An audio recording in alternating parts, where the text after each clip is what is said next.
Namaste, this is Mekhala here from Pujya.in. Today I have a very special guest. I just thought, okay, after we spoke to Radha, I should invite one more special guest so that, she can share her insights, her experiences of, first-hand experiences of a yatra. So this is going to be a series where I'm going to be talking to people, devoted devotees and disciples of Nimishananda Guruji, and they are going to be sharing their experiences of a yatra. And today's speciality is the Vaishnodevi Yatra. Do not expect anything that is already available on the internet, because this video is all going to be our experience. Both of us went for the yatra, especially it was her dream come true, because I have been there a couple of times with the Divine Mother's grace, but this was my third time, and for her it was the first time, and she's been longing to go for how many years? Oh, long time. Yeah, so for such a long time she's been like, maa ka bulawa aaya nahi abhi tak. So I said, okay, now that you have got a chance, you've been there, you've had an experience, you have to come on to the camera and share. And today also happens to be her birthday, so we wish her all the best. Thank you so much. Okay, Shalini aunty, over to you. You can share. Her name is Shalini Sundaresh, and we fondly call her Shalini aunty. I call her Shalini aunty, so she'll share now. Yeah. Jai Mata, Jai Gurudev, Jai Gurudev. Jai Mata Mekhala. Jai Mata aunty. Yeah, I would just convey my whole lot of gratitude to Mata and to the Guru for making this yatra possible. It was, like Mekhala said, a dream come true.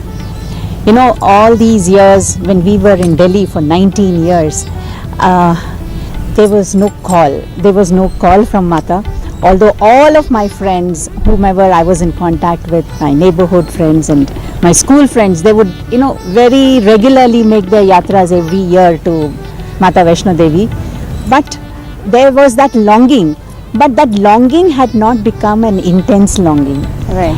And that was there, always there in the mind, that Vaishnodevi Yatra has to be done, has to be done. Mm-hmm. And then over a period of years, for so long, it was there at the back of my mind, but it was not yet an intense yearning. Okay. And it is said that until that intense yearning comes, the yatra doesn't happen. Right. So then we came in Guru Sanidhya, in the refuge of the Guru. And as Guru is the Antaryami, he knows everything that is there in our hearts. Right. And last year, after so long, this dream came true. That Ma's Bulawa at last happened, and it was because of Pujya Guruji's divine grace, and I had the blessing of going with Pujya Guruji for this yatra, and it was a wonderful experience. And all through the journey there was only one feeling, and that was of intense gratitude to Guru for making it happen. And even in the temple, all the time that I was thinking and praying, it was only Dhanyosmi Mata, Dhanyosmi Mata, Dhanyosmi, Dhanyosmi Punah Punaha. That was always my that call from my heart for the Guru for making it happen. So how was it? Was it a easy journey, or did you have any difficulties? There were absolutely no difficulties. It was such a smooth and a wonderful yatra. It happened so unexpectedly. We had gone to Ujjain Yatra, and after that immediately Pujya Guruji said, now the next yatra we will be going to Vrindavan and to Vaishnodevi. And when Pujya Guruji said Shalini also can come, that was the unexpected high in my life. And it was such a blessing, it was such a beautiful moment when it was announced that the yatra will happen. And with Guruji's grace, everything went off so smoothly, and it was absolutely a beautiful blessing. Right, I completely agree with her, because both of us have been to many yatras together. We've had such wonderful experiences. I cannot even, that's exactly why we thought we should do this video, so that before we forget, or before that experience is lost somewhere in the background as a memory, we should share, so that more people get inspired, they do the yatra, and they also get the grace of the Divine Mother. In fact, both of us were there, but each one's journey is very different, their mentality is different, the attitude with which we go to a temple is very different. So just like she said, it was very smooth, and as if we would go to any temple next door. That was the experience we had, meaning to say, there was no hardship or any obstacle as such. We did not face any such problems at all.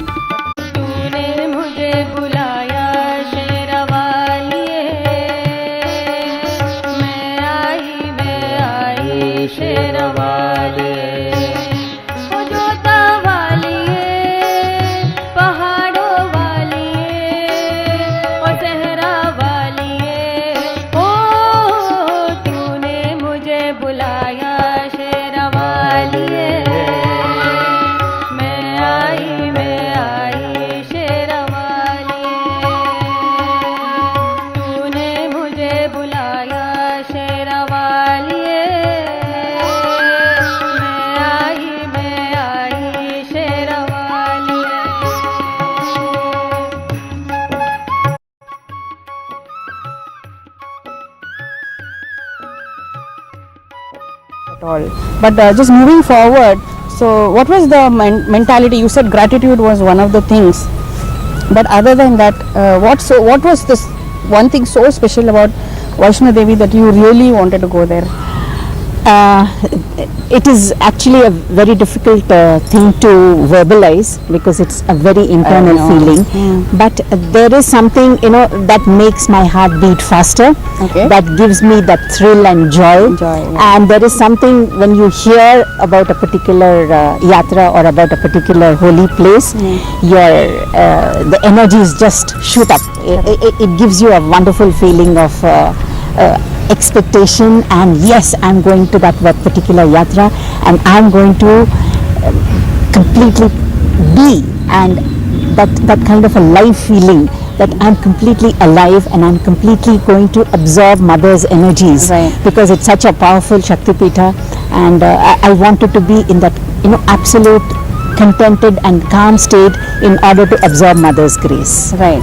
So actually, when we went there, our Guru, Nimishananda Guruji, actually advised us that we should, how would you go and visit your own mother or your own relative or your very near and dear friend? You would always carry some gifts or something along. So like that, Pujya Guruji guided us to actually carry sari and all the shringar items to the Divine Mother. And flowers. So we actually went shopping before going there. We bought silk sari and bangles and what else? All the shringar kajal and all the shringar items we bought. Haldi, kumkum, and then that was like with a lot of excitement we did the shopping, and then we went there, and in my mind there was only one prayer: Mother, we are coming to your house.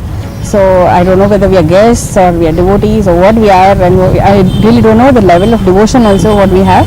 But you have to make it happen. You have to make sure that we have a very good darshan, and we just enjoy your presence to the maximum without worrying about all the other logistics or rush or anything like that. In fact, we went when it was winter, quite cold. The peak of winter. Yeah.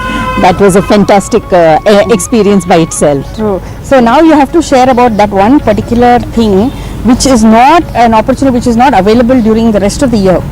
We got that special blessing. So what is that? You have to share that. It is said that in the winter months, in the months of December and January, a special darshan is available for the devotees who gather there, because this is the non-peak season, as it is called as, where the devotees number is less than 10,000. So we were the very lucky few who were present at that time, and it was the peak of winter, the coldest of the winters. So we were there present, and we got a very special darshan of the Mata's cave, the beautiful experience of going to that Mata's darshan through the cave, through the holy cave, which is present right next to the Mother's Sanctum Sanctorum. So that was an unbelievable blessing. We never expected that. We never expected that. So it was actually getting into, as if we were going into her womb. You know how the child would come out of the womb, like that we went crawling, and then we just landed in her lotus feet. So that was such an amazing experience. Not very easy, but then that love is, when there is love and devotion in the heart, nothing is difficult. So Mother makes it happen. Yeah, so that's exactly what happened to us when we went there, and that was a bonus. Yes. And now let's talk about another enchanting experience. That was the evening that we went for that Aarti. It was beautiful. It was really awesome. we reached Vaishnodevi sometime in the late afternoon, 4 o'clock, 5 o'clock types, and we quickly got ready, and we went and stood for the line for the evening Aarti. That was amazing. It was such an enchanting evening. It was extremely cold, but all the temple authorities had put lots of blankets and given lots of warm shawls for us to cover our legs, and they made us most comfortable, and we sat in that beautiful hall right next to Mother's shrine, and there we heard and absorbed all those wonderful the shlokas, the bhajans, the even the pravachans that they had there. It was a magical evening from 6 o'clock to 8 o'clock in the evening, which was followed by Aarti. Oh, wonderful Aarti, and tears were rolling down, and the heart was full of love and gratitude. So that was a wonderful aarti that we attended. And it was so blissful that, you know, when everybody's chanting, when everybody's singing, when everybody's clapping, you just have to be there. You don't have to know anything. You just have to be there. So when you are there, you can absorb the vibrations. That's exactly what happened to us. That was our first time. See, I've been there thrice, like I told you, but this was the first time I went for an aarti. So aarti is a very different experience because there you have people who are very devoted, who are seated with you, and their devotion also bounces back on you. That's what Pujya Guruji always tells. When you go to a temple which is crowded, which has a lot of devotees, their devotion goes to the deity and bounces back to you. So even if your level of devotion is low, when you are with them, you feel at the peak of devotion. So that's exactly what happened to us. And the temple authorities also very well, you know, they maintain everything, they take care, and they gave us one Jai Mata Di cap, scarf. Yeah, so they gave us a scarf, so we wore the in the spirit of mother. We were like Jai Mata Di, Jai Mata Di, and I believe some TV channel was also shooting that. So we were excited that we will also be on TV. So all these small excitements actually caught on to us during the yatra. And of course, after the aarti again, we had another darshan. Yes, it was a wonderful, beautiful darshan, and the Purohit ji was very patiently explaining, this is Mahakali, this is Mahalakshmi, this is Mahasaraswati. Take your time, see with full devotion, don't be in a hurry. After you have seen it, then, you know, the queue moves on. So they were not in any rush to, you know, send us away. So they were, the temple Purohits are also wonderful, and you know, increasing that kind of a bhakti level in us. Yeah, don't be disappointed because mother is not in the form of any murti there. She's in the pindi akara, and just love her the way she is, and she's the almighty, all powerful creator. So however she is, she's the best. She's your mother. So that's how it should be, like the attitude, and that's what we developed when we went there. And then we also got to observe that they do Karnika Puja, like, you know, small kanyas, a small girl child. So I think we saw 9 in number. Every morning they do puja for them. They give them shringar items. They pray as if the Divine Mother herself is there. That was another wonderful experience. Yeah. And when I would like to suggest that whenever you go, just don't go for one darshan and come out, because there's hardly anything that you can retain with you when you do that. So when you go, you plan in such a way that you book online, like for at least 2-3 darshans, and you go there at least. That's how we all had 3 darshans at least. Yes. And the best way to absorb that beautiful energy of mother is when we sit down and do a little bit of our own worship, our own prayer there. So that is when all that grace of mother collects into us, and that's what we have been told to do by our Guru also, that don't be in a hurry to just go there, see the temple and return back, rush back immediately, because all that vibrations that we have collected, we have to allow that to seep into our heart, so that becomes the protective grace for all of us. And in fact, Guruji made us do the japa also, whatever Diksha we had received. We sat for a while, we did our japa, we did meditation, we did namaskara. So, it's a sequence. There's no like one after the other. There's nothing like that. Follow what your heart says, but just be there. That's exactly what we did. Yes. So we had the darshan as the day we went. Then the next morning. Oh, that was another wonderful thing. You should share about that also. Yeah. We participated in Homa, in Havan. For like we did that Chandika Homa or Chandika Havan that we actually called, and we all sat and in complete silence, in complete bliss through the complete the process of the Havan. It took about 2 hours. Yeah, it was so beautiful. It was Mother being invoked in the holy fire. And through the worship and through the mantras, it's a wonderful experience. Actually, many things were revealed to us during this yatra, because we again did not know that there's a provision for us to get a havan done, and once we got to know, we just latched on to the opportunity Mother gave us. And then it was so cold that when we actually went into the Yagnishala, it was very warm and cozy, and we felt so good. All of us were instantly transported to bliss. So it was like very nice, and then they chanted many mantras related to the Durga Saptashati. Then they did the Shri Sutta, some Vedokta mantras were chanted. So the recitation was good, and the best part was we offered the Ahuti. So the main priest was also offering, and then he gave us also some hit and some other grains which were supposed to be offered.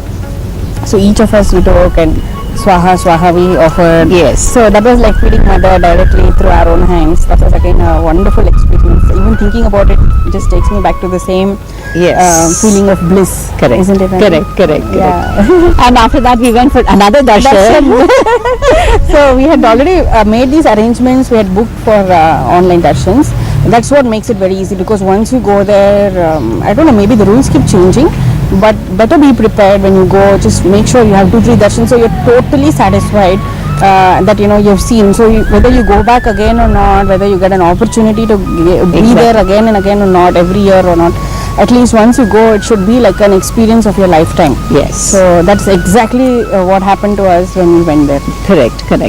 And we also went to the store and we took mother's saris which had been offered to mother. Yeah. And those saris, in fact, I'm wearing that. So that is a blessing again in the form of a sari, or in the transient form. So that is also gives some kind of a continuous remembrance. Whenever I wear the sari, I feel mother is there inside me, outside me, everywhere. So her constant presence is felt at all times. So that was a wonderful this thing also, prasad that we got from mother. So we have actually a lot of Guru Bandhavas, like all our disciples of Nimishananda Guruji. So what we do is, whenever we go, we always carry some prasad for everybody, as remembrance, as grace. They can hold on to it in their houses and things like that. So in this place, the speciality is that there's a bhandar where you get dhagas and raksha dhagas, red threads, and then you get chunnis, you get saris. So we did a lot of shopping for everybody. And we gave so many things to all the chunnis to as prasad to all our friends and relatives and Guru Bandhavas. And some of them wanted even a gold engraving of mother and gold coin or a pendant. So we even bought those. True. Silver is also available. You can just carry back with you. So we did all that, and then even the food there now although it's like right on top, they're so advanced. They try to make things very comfortable for devotees. So and we're so fond of Jammu is known for rajma. So I know others try to have idli, dosa and all, but both of us were like rajma chawal. Standard menu. Till we got out of Jammu, we were just living on that rajma chawal. We didn't even know how to experiment. It was so good. So mother, she takes care of everything, all right from accommodation to stay. To the way we went by chopper actually. Yeah. And from Sanjay Chet we went by walking or by ponies. Some of us we just split like that. And it's good to go in a group, because we keep doing satsangs, and then especially in the Guru Sanidhya with Guru, and it's wonderful because there's no time for gossip or anything. We just totally tune to the Divine Mother. So like she said, this first video is about Vaishnodevi. The next video I don't know, because we've been to so many places. Whatever prerna we get from our Guru, we will come up with that. We'll share those experiences, and I hope we keep you inspired continuously. Yes. Thank you so much, Mekhala. Oh, wonderful. It was a beautiful opportunity to relive all those beautiful moments that we had in especially on your birthday. Anything else you want to share?